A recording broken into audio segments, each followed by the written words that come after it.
Should be a little better. I don't know, it's still there. Maybe that's better. Anyway, it's Alan, Targeted Individual Alan, and I forgot to shave today. But I was reminded of a Bible story from the Old Testament. I think it was one of Lot, maybe Sodom and Gomorrah, but when you're talked about, like Robert Duncan, when you're a target individual, you hear a lot about religious scripts. And of course, when you have a form of OCD called scrupulosity, which is, and it can happen whether Jewish or Christian, Muslim, Hindu, it just becomes that your genetics in your brain just hiccups. Normally you have a thought goes to you, but it's what Robert Duncan would call brain looping. Like it loops, and they run and play the same religious ideas through your brain. And for people who aren't TIs and don't have this stuff going on, it sounds like crazy talk.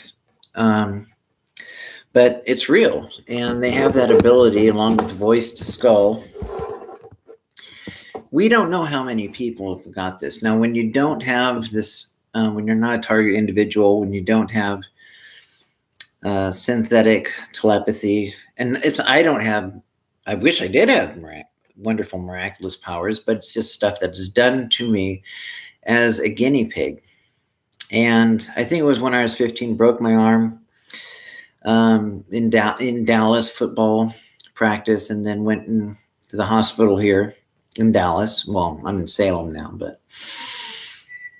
and within a few months to a year, I was starting getting these electronic zaps. I just thought it was psychosomatic stress, and you just try to make up reasons. Oh, maybe it's stress, and just try to move on. And the more you're part of it, and you hear the people yapping, and it's just, oh, somebody's playing a game with you, a joke. Had no enemies.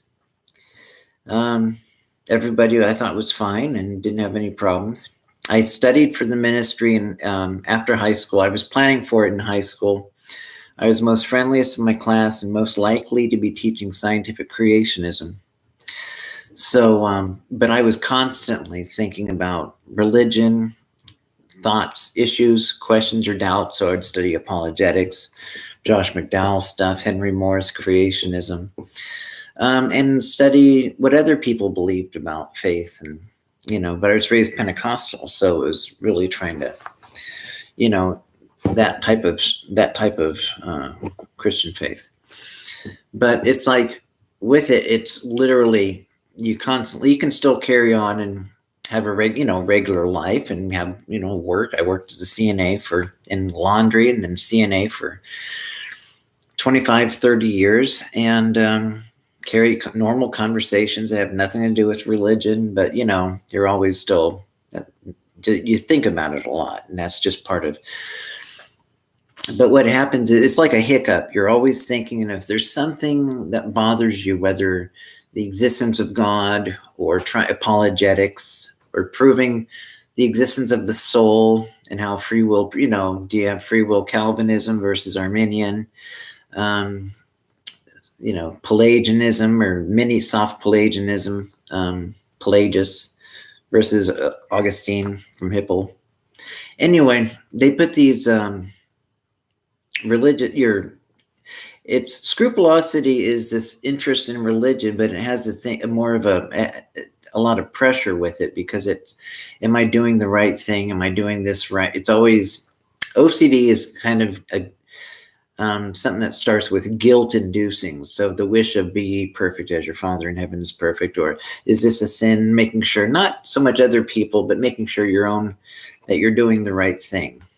Some people are assholes and just just care about what everybody else is doing, but their own life can be just shitty as can be. And they can, but they don't feel guilty about anything. They can just be an asshole and, be an absolute hypocrite at home about everything they teach everyone else to do and then go home and do the opposite. Now, it's one thing for people to not live up to their standards that they normally would. That's just human. But literally to go out and that's the thing, when you're part of this program, and you've been, in my case, 36 years, and maybe longer, but to realize the side pain for all those years. And I feel lucky that I finally found, I used to just pray, God, tell me why side pain, why can't I feel the normal amount of emotions? I keep on getting these electrical zings, zaps. And it wasn't until Ella Free, I kind of bring up the same stuff just because it was such a huge event in my life, finding out after 30 years what it was caused. And just that I was a guinea pig. Hi, Home Slice.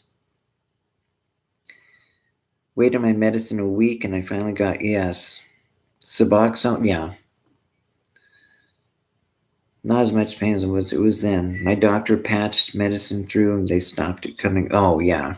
That'd be horrible. Probably up my dose. Yeah, I would definitely see if you can get either Suboxone or whatever it is, Some places have Suboxone. Some, I would say move to Oregon. There's a lot of clinics. They have Suboxone, methadone clinics. They have all sorts of pain meds. And, of course, just every drug is decriminalized here. So even if a person did, if they had a habit, whether cocaine or whatever, it's just here in Oregon, people are treated more leniency than thrown in the slammer. So I'd say anybody, if they're whether they're a TI or not, in Oregon, they finally tried to do away with that tough on crime, and marijuana is legal. There's stores just down the block that sells marijuana, and surprisingly, the sky has not fallen. Surprisingly, we've been warned if people would be. Some people aren't going, or staying home more, but surprisingly, all the warnings if legalized marijuana, and yet it happened.